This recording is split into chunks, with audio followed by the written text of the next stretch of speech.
Çünkü harika bir şey yani. Bunu denemeden anlayamazsınız arkadaşlar. Bunu denemeniz lazım. Selam. Bugün uzun bir video ile karşınızdayım. Yanımıza çayımızı kahvemizi alalım. Çünkü yine güzel şeylerden konuşacağız. Daha önce de yaptığım kendimize mektup yazmanın mantığını nasıl yapabiliriz? Kendimizle nasıl daha samimi olabiliriz? Ve aslında bunu nasıl bir gerçekçi hedef listesine dönüştürebiliriz? Bunlardan konuşacağız. Ben Kardelen, beni tanımıyorsan 23 yaşındayım şu anda ve ajanda videoları çekiyorum. Genel konseptim ajanda olsa da çekerken eğlendiğim bütün videoları paylaşıyorum. O zaman hadi hemen başlayalım. Şimdi nereden geliyor bu mektup yazmanın mantığı? Ben kendi hikayemden bahsedeceğim. Şimdi ben küçüklüğümde defterler, ajandalar, daha öyle çok fazla bir şey yokken ne vardı? Dergi vardı. Benim küçüklüğüm dergilerle geçti. İşte dergileri ben çok severdim. Böyle Bilim Çocuk falan o tarz dergilerden bahsediyorum. Çok severdim.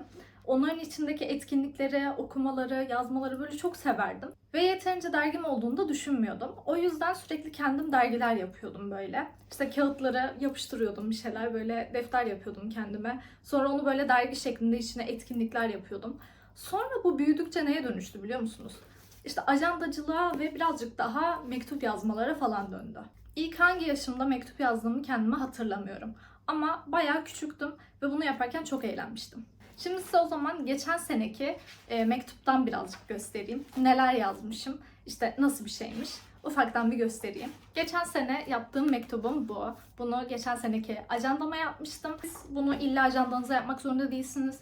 Ajanda tutmak zorunda değilsiniz. Ajanda tutmuyor olabilirsiniz. Ama bence kendinize kesinlikle mektup yazmalısınız. Çünkü kendinizle en yakın arkadaşınız kendiniz olmalısınız. Bir başkası sizin yakın arkadaşınız olabilir, sevgiliniz olabilir, eşiniz, dostunuz olabilir, anneniz, babanız olabilir. Fakat arkadaşlar şöyle bir şey var. Kendinizi yine en çok siz tanıyorsunuz. Sizin ayakkabınızda başka kimse yürümüyor. Bu yüzden kendinize mektup yazmak ve kendinizle konuşmak bence gerçekten harika bir şey. Şöyle ufacık bir mektup yazmıştım. Tabii sadece okuyabildiğim kısımları okuyacağım. Ama birazcık bahsedeyim size. Şu şekilde başlıyor. Selam 2026'daki Kardelen. Öncelikle sana tebrikler demek istiyorum. Bir yıl daha atlattığın için. Sonra kendime sorular sormaya başlamışım. Ben bu arada rehberlik mezunuyum ve o yüzden rehber olabildim mi yazmışım. Yüksek lisansa başlayabildin mi? Nasıl gidiyor hayatın? Umarım iyisindir. Ben şu anda YDS'ye ve meslek kabul sınavına çalışıyorum. Sonra yazmışım ki 7. Jack Journal linkini hatırlıyor musun? Sosyal medyada nasıl gidiyorsun? Kaç takipçin var acaba? Yazmışım. Şimdi o zamanlar ben işte çektiğim videoları falan böyle paylaşıyordum yine shorts olarak, işte kısa video olarak ve bunlarla ilgili birkaç şey yazmışım. Şu an bunları o kadar merak ediyorum ki anlatamam. Umarım hayatındaki insanların sağlığı yerindedir. Tabii ki senin de. Ve sonra geliyor motivasyon konuşması. Ne yaşamış olursan ol, hayallerinden sakın vazgeçme. Seni seviyorum, yani canım kendim. Yaşa, yaşa, yaşa. Böyle yazmışım. Siz çok daha özellerini, çok daha güzellerini yazabilirsiniz. Mektubun mantığı nedir? Niye kendimize mektup yazarız? Çoğumuz bir şekilde hayatın akışına kapılıp gidiyoruz. Yani bir şekilde bir şeyler yapıyoruz. Günler zaten çok hızlı geçiyor artık. Aylar, yıllar da çok hızlı geçiyor. Bilmiyorum, hatırlıyor musunuz en son ne zaman herhangi bir çiçek topladınız ya da en son ne zaman çamurla oynadınız? Bilmiyorum, şu anki nesil çamurla falan oynadım. Ben küçükken çamurla oynamayı çok severdim burada. Birazcık İç Anadolu'luğum geliyor arkadaşlar, kusura bakmayın. Neyse, yani bu tarz şeyleri en son ne zaman yaptık? Ve hani bir gün o şeyi son kez yapmışsındır ama haberin bile yoktur var ya sözü. Gerçekten bu kadar doğru bir şey ki ve bunları işte hatırlamak için mektup yazmak gerekiyor. Siz bunları kendiniz yapmış olduğunuz için ve kendiniz yine okuyacak, yazacak olduğunuz için bu gerçekten harika bir şey. Ve bu sadece böyle adı üstünde bir mektup da değil. Bunu bir zaman kapsülü gibi düşünün. İşte korkularınızı, hedeflerinizi, iyi olduğunuz şeyleri, iyi olmadığınız şeyleri, olmak istediğiniz kişiliği, her şeyi bunun içine yazabilirsiniz. Tema tamamen size ait veya hepsini de karıştırıp sayfalarca da yazabilirsiniz. Şimdi nasıl başlamalı kısmına gelecek olursak. Öncelikle kendinize dürüst olmanız gerekiyor. Kimsenin görmeyeceği, mümkünse kimseyle paylaşmayacağınız, kimseye okutmayacağınız, izletmeyeceğiniz bir video çekebilirsiniz. Ses kaydı yapabilirsiniz veya direkt yazı yazabilirsiniz. Bence kimsenin görmemesi gereken bir şey olmalı bu. Benim şimdi okuduğuma bakmayın. Ben geçen sene yazdığım bu mektubu birazcık aceleyle yapmıştım ve hani bu benim zaten video çekeceğim mantıkta olan bir mektuptu. Yoksa şimdi yazdığım mektupları ya da daha özel mektupları tabii ki de paylaşmam. Bu tarz şeylere bence dikkat etmek gerekiyor. İşte mektubunuzu yazarken şu şekilde başlayabilirsiniz. Selam, nasılsın? Merhaba. Şu anda neler yapıyorsun? Ben şu anda en sevdiğim işte içeceği aldım, geldim, işte burada oturuyorum veya hiçbir şey içmiyorum. Nasıl hissediyorum? Nasıl hissediyorum diye kendinize sormanız lazım. Nasıl hissediyorum? Şu anda nasılım? Ve gelecekte nasıl hissediyor olabilirim? Kendinizle konuşmayı bence öğrenmeniz gerekiyor. Çünkü bu çağda artık o kadar kendimizden uzaklaştık ki kendimizle ilgili herhangi bir konuşma şeyine döndüğümüz zaman deli mi bu muamelesi yiyoruz. Ama böyle bir şey yok. Sonuçta kendimizle konuşmak yapabileceğimiz en saf, en güzel şeylerden bir tanesi.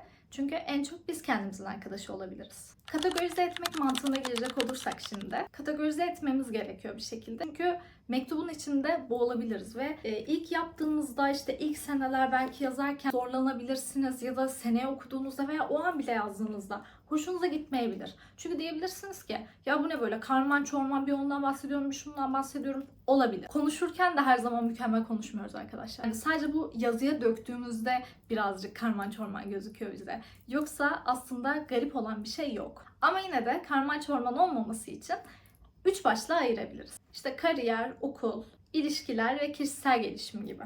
Neler yazmalıyız kısmına gelecek olursak şimdi 3 başlığı artık ayırdık. Şimdi neler yazmalıyız kısmına geliyoruz. Şu andaki en büyük dertlerinizden bir tanesini yazabilirsiniz bence. Bu bence çok komik ve güzel bir şey oluyor. Çünkü gelecekte mesela bir yıl sonra okuyacağınız bir mektupta şu anki derdinizi muhtemelen unutmuş olacaksınız, tamam mı? Ve bunu okuduğunuzda çok garip hissedeceksiniz. Ben buna mı dertlenmişim? Benim derdim bu muymuş falan diyeceksiniz.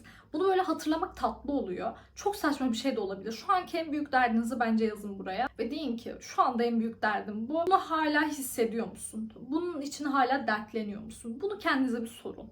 Ya da işte somut sorular sormak da gerekiyor. İşte gitmek istediğin o okula gidebildin mi? Ya da işte geçmen gereken sınavı geçebildin mi? İşte gezmek istediğin o şehri gezdin mi? Gibi sorular sorabilirsiniz. Hissiyatları tabii ki unutmuyoruz. Hissiyatlar en önemli kısımlardan. Mektubunuzda nasıl hissetmeniz gerektiğini kendinize söyleyin. İşte en büyük mücadelenizi, herkesin kendi içinde yaptığı bir savaş vardır kimsenin bilmediği. O savaşı kendinize sorun. O savaşı yenebildin mi? Çabalıyor musun bunun için? Bir şeyler yapıyor musun? Dürüst olun kendinize. Kendinizle konuşun. Utanmaya, gücenmeye gerek yok. Mesela ben daha sınırlarımı çizebilen bir insan olmak istiyorum. Bunu mesela yazardım mektubuma. Sonra işin birazcık daha romantize etme kısmı var. Mektubu yazdıktan sonra mühürleyebilirsiniz. Ben bu şekilde yapmıştım. Böyle mühür sticker'ım vardı, bunu yapmıştım. Siz herhangi bir şekilde yapabilirsiniz veya kimsenin görmeyeceği bir şekilde yapabilirsiniz. Veya mesela bir zarf almışsınızdır.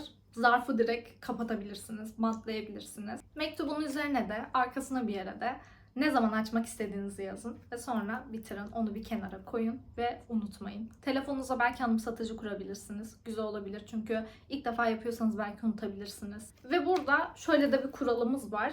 Ne olursa olsun ne yazdığımıza bakmıyoruz. Bir sene mi sonraya yazdık, daha sonraya mı yazdık, daha kısa mı yazdık? O süre içinde mektubumuza bakmıyoruz. Çünkü o süre bizim için açılmaması gereken bir kutu, merak etmemiz gereken bir kutu, daha konuşulması gereken zaman gelmediği bir zaman. O yüzden o anı birazcık bekletiyoruz. Kahvem de soğudu bu arada. Bence artık videomuzun sonuna geldik. Umarım anlatabilmişimdir ve umarım azıcık da olsa size fikir olmuştur. Bence bunu kesinlikle yapın. Ben sonuna kadar tavsiye ediyorum. Çünkü harika bir şey yani. Bunu denemeden anlayamazsınız arkadaşlar. Bunu denemeniz lazım. O zaman gelecekte çok daha iyi olmak isteyen yarınlarımıza diyelim ve bitirelim. Görüşürüz.